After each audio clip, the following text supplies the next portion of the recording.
Hi, this is Paisley, This is Dr. Crow. and we are back with our Wonder Challenge. My empire is looking mighty wonderful, if I might say so myself. We have gotten a few classical era wonders, even though we're entering the medieval era. There's still a lot more to get, right? Yeah, all the sea-based wonders we're still waiting for. So Great Lighthouse, Colossus, and Mausoleum. Yes, but the problem is a barbarian galley has destroyed my harbor, so now I just have to rebuild that. In the capital, we are working on two wonders at once, Meenakshi Temple and Mahabodhi Temple. Okay. Meenakshi, our first medieval era wonder, so I have to hard build it. And of course, we are taking monumentality again. In terms of our neighbors, we do have Congo in the game. Now that's Okay. a little scary because they do build wonders, more so than maybe like a not culture civ.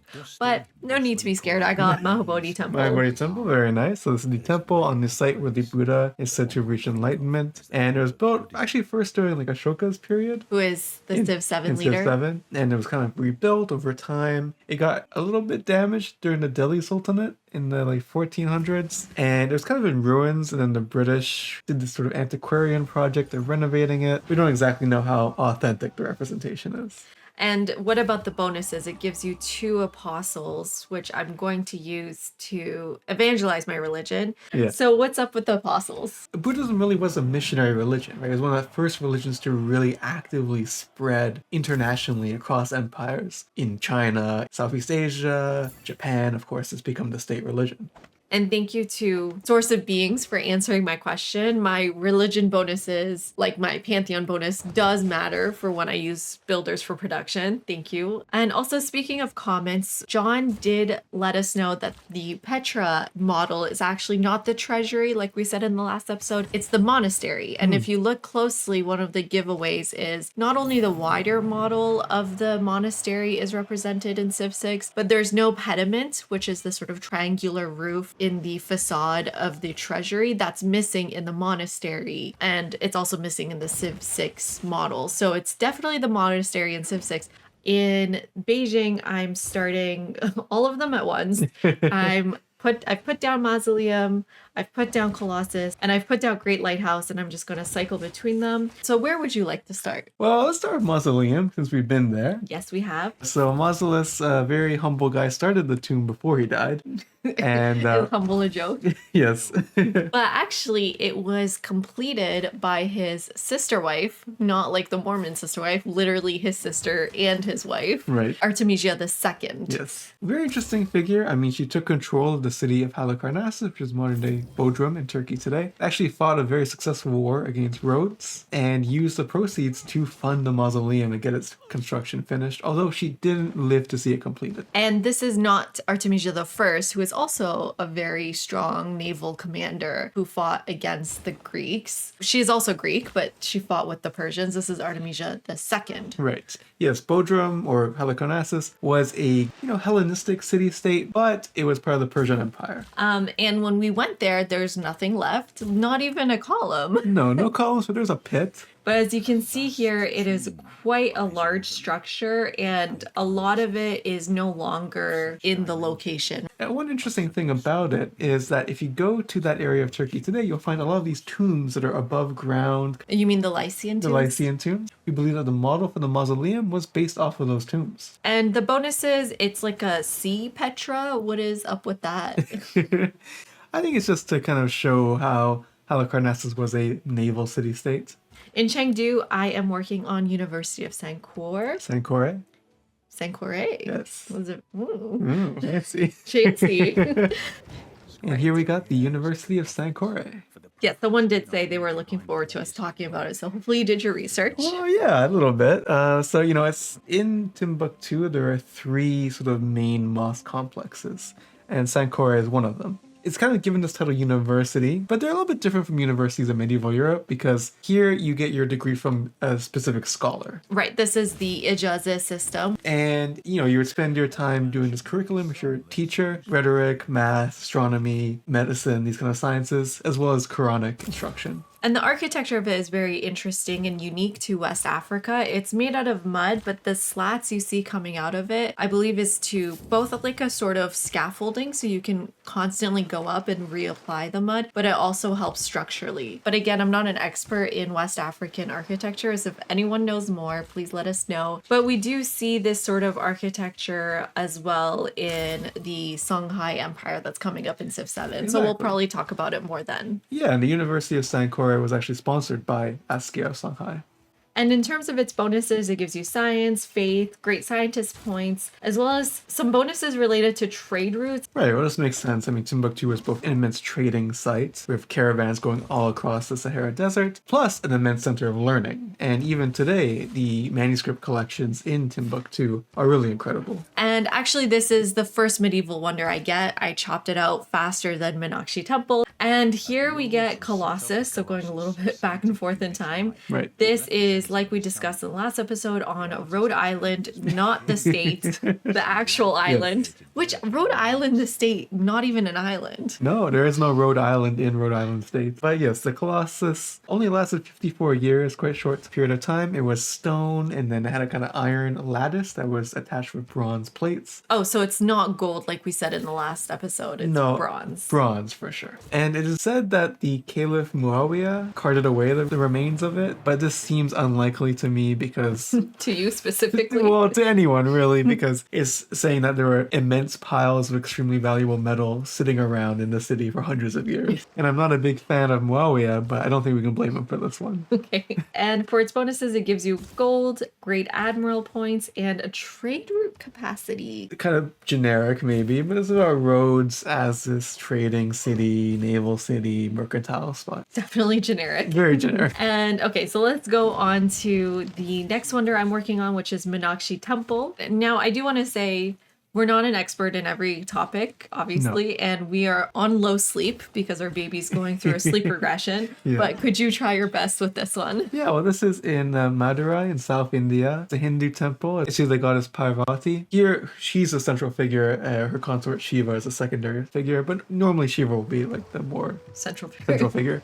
Site kind of dates to the 1200s around then, but it really flourishes around the 1400s. Also looted by the Delhi Sultanate. One fun fact about it is that it did have a parrot zoo where the parrots were trained to say the name of Meenakshi. No way. Yes. You're making that one That's up. True.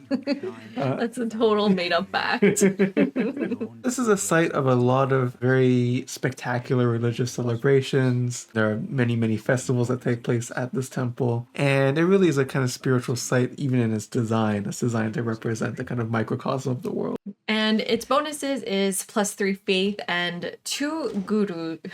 I don't know how to say it. Sorry, gurus. Gurus. I have to say it like guru. Like a Texan, like. Okay, gurus. Gurus. I sound like a sim. Guru. What is a guru? Yeah, like a mystic. Because of that, I think it's designed to reflect that kind of center of mystical devotion. Right. Okay, and moving on to the Great Lighthouse. I Just do got it? get it. I Nice, get both nice. seaside wonders. I don't know why I did it in that order. We have been to the Great Lighthouse. This was one of my posts on YouTube like 2 years ago when we did go, asking, does anyone recognize this wonder? It was a trick question because it looks nothing like the Great Lighthouse as you see here. It is now a castle. It's now a castle, just like the stones from the mausoleum became a castle. But we do have a very good idea about what it looked like because it survived quite a long time. It survived into the 1300s. So we have Arabic descriptions of it, know how tall roughly it was, kind of the shape it was. Speaking of Arabic sources, we have a new neighbor, which is, well, he's not even an Arab. Salahuddin, Right. who is leading the Arabs to Arabia. Let's just say the Ayyubids. Let's move on to another original Seven Wonders, Statue of Zeus. Now, I've included this in the places we've been to, but I have to admit, we haven't been to the Statue of Zeus, just a statue of Zeus, the one in Athens. Athens, we did not go to Olympia. But this is based on the one in Olympia, right? Yes, of course. This is the famous sculpture of Zeus by the sculptor Phidias, and it was covered in ivory and gold, very lifelike, had jewels for eyes, and to keep the ivory from kind of like drying out, they had to keep it constantly moistened with olive oil. So there was like a big pool. Like an oily, It's like buff man. The oily buff god, yeah. Again, we don't know when it was destroyed destroyed, we believe, into late antiquity. Do we know when it was built? Yeah, around 435 BC it was built. And the bonuses, it gives you some military units, not super useful ones, but I'm going to upgrade them because as you see here in Longji, the Hattusa has taken one of my chops, and I have to admit I'm kind of pissed off about this. So I'm gonna kill Hattusa because that was my chop. In the city of Jiaodong, I just sent a 7-charge builder into the ocean to get caught by a barbarian galley. My bad. Kind of pissed. That's my angry cursor right there. Yeah. Not happy about it. I'm gonna try to go rescue it, but yeah, that was a rookie mistake. But anyways, back to my war plans. I got Statue of Zeus first, so then I can get the Terracotta Army and get promotions on, these 5 units I have. And I am a little bit upset that I'm building Terracotta Army not in Xi'an, where it belongs, but in the city with all the encampment. Why should it go next to an encampment? That's what I want to know, because it's not actually next to an encampment, is it? No, it's part of a tomb complex. And, the Terracotta Army is not actually people. It's terracotta, right? So I don't know why it needs to be next to an army base. It is part of the tomb complex of the first ruler of unified China and the person we're playing as today, Qin Shi Huang. No, we don't know too much about the entire complex because a lot of it hasn't been excavated, actually. So his actual tomb we have not excavated. Right, so what do we know about the complex? What have we found? Because this was found a little bit later, right? This was a recent discovered wonder. It was found by accident, actually, 1974, by a farmer was just digging and found this head in his field. But we know a fair amount about it because the historian Sima Qian gave us a kind of description of it about 100 years after it was built. It was not great to be one of the workers on the project because they were buried in the tomb. We also know that there was a kind of to scale map of China in the tomb with lakes made of mercury. But actually they've done kind of analyses of the soil near the complex, and it does have a much higher rate of mercury in the soil. Wow. So it may be the case that he was right. And if you look here while I'm beating up Hattusa, to the south, I'm also building Mount St. Michel. Nice. And this is a wonder. I don't know why we've never been to France, but we could so easily... boycott. It's a boycott. We could so easily go there. Yeah. But this is actually kind of like on a marshy island. It's really beautiful. I was looking it up because I was like, we just gotta go to France and see, I guess, Eiffel, which is ugly, but Mount Saint Michel is so beautiful, right? Harsh. Yeah, I mean, it was supposedly the basis for Minas Tirith in Lord of the Rings. Cool. Yeah. But yeah, so there's a kind of monastery complex built on an island. Actually, less famously, there's a counterpart on the British shore. Wow, that's the first less famous fact you've shared on this channel. Yeah, there's a counterpart, but it's not as pretty, so people don't go to it. So the bonuses related to Mount Saint Michel, like you mentioned, it's a monastery, right? So it's related to religion. Apostles gain the martyr ability as well as like a whatever second ability you want. And it has 2 relics spots. What is the relationship between martyrs and Mount Saint Michel?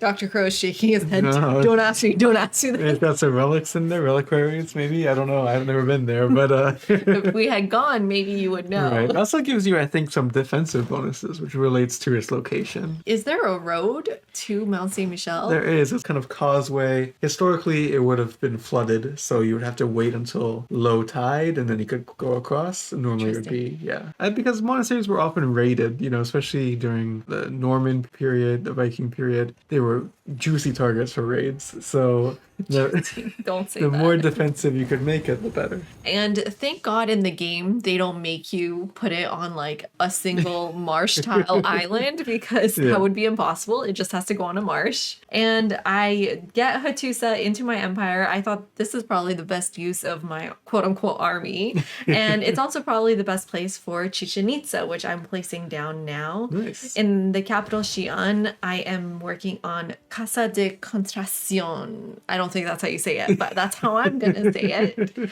And we almost traveled to this wonder. Yes. It's in Sevilla. Right. Look at me speaking Spanish. Yes. Or in Seville, as you say in English.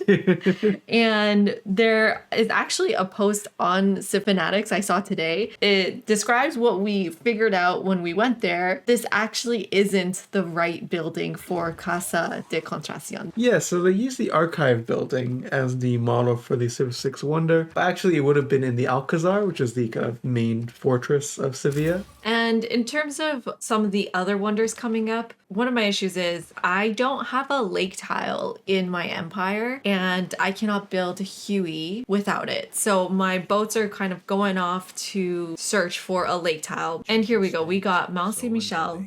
A little bit in a dry location this time. Yeah, it's looking a little dry, but thank God they didn't make you put it on like a one-tile marsh island, because that would be impossible. But very beautiful in real life / photos, because I haven't been in real life and I'm kind of salty about it. Otherwise, I've also started Angkor Wat. We could talk about Angkor Wat, maybe. This is actually part of an enormous site. So Angkor was a huge city, immense waterworks. Angkor Wat was the central temple of the city, but there's many others around the area. Sort of like Meenakshi Temple, actually. It was designed along the principles of Hindu cosmology. So it has a kind of exterior courtyard or exterior kind of corridor that surrounds a central temple with 5 kind of pyramidal structures, pyramidal towers. Any parrots? No parrots, unfortunately, but the kind of sculptural program, you can see a lot of influence from Indian designs in this program. So what do you think is the relationship between the bonuses, which is, related to population? It gives you, I think, 1 population in all cities, as well as 1 housing in all cities. I think it's designed to reflect the immense size and scale of Angkor. The city itself. The city itself. For a while, it was believed, it was a big city, but we don't know exactly how big it was. Now it's believed to be probably one of the largest pre-industrial cities ever built, upwards of 1 million people inhabiting the region. By the way, if you're wondering what am I looking up here, it's the Great Wall. I thought I understood how it worked. I clearly didn't. You have to place the Great Wall tile improvements on border tiles. So just letting you all know so you don't make the same mistake as I did. They cannot just go in the center of your city. I mean, obviously, I don't know why I didn't think about this, but yeah. And so in order to support that population, they had to do these incredible waterworks, so reservoirs, aqueducts, because it's a region where you have heavy monsoons and then you have kind of parched periods. And to manage that, you have these immense reservoirs in the city. So the Angkor building, the structure, the temple complex is both surrounded by a moat, and you have these big reservoirs that you can see, huge. Okay, that makes a lot of sense because it needs to be built next to an aqueduct. So that's probably why. And here we go. Actually, we get Angkor Wat. Here you can see they just show the central temple. Obviously, if you look at it from an aerial view, there'll be many, many rings of concentric corridors around that central temple. Right. And actually, on the same turn, we get Kilwa Kisawani. And Milan asked us what is my favorite wonder. And this is definitely my favorite wonder, both in the game and hopefully in person. I really want to go to Tanzania. But the tickets, we were debating between Egypt and Tanzania, and Egypt was just much cheaper. But this is really, really high on my list of places I must go. Probably harder with the baby, but we'll figure it out.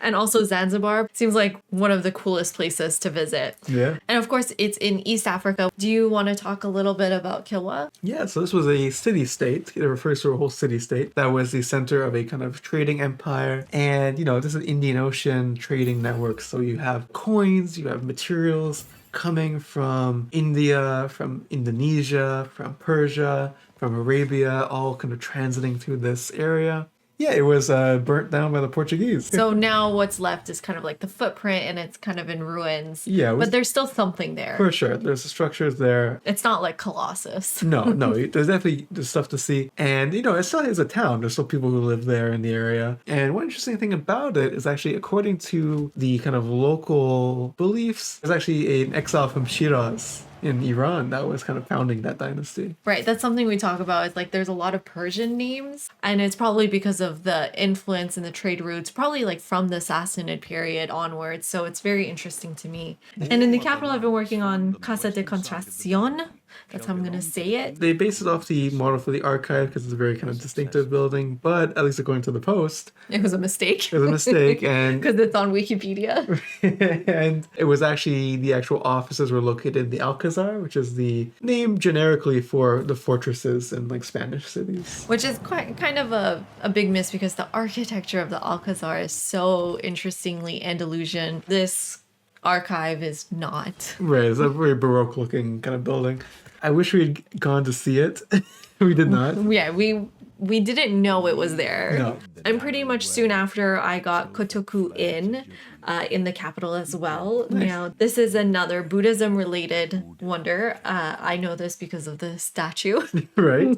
Yes, this is a famous Buddha statue built either in the Kamakura shogunate in Japan, so around the mid 1200s. Actually, it should have a kind of historically have a temple over top of it, but this temple got destroyed so many times that eventually they just left it off. It just left the statue there. What's the statue made out of? Statue is made of bronze. Okay, like Colossus, so Right. not gold. Yeah, it's actually hollow, and if you go look around the back of it, there are windows in the back. So Oh, that's really cool. Yeah.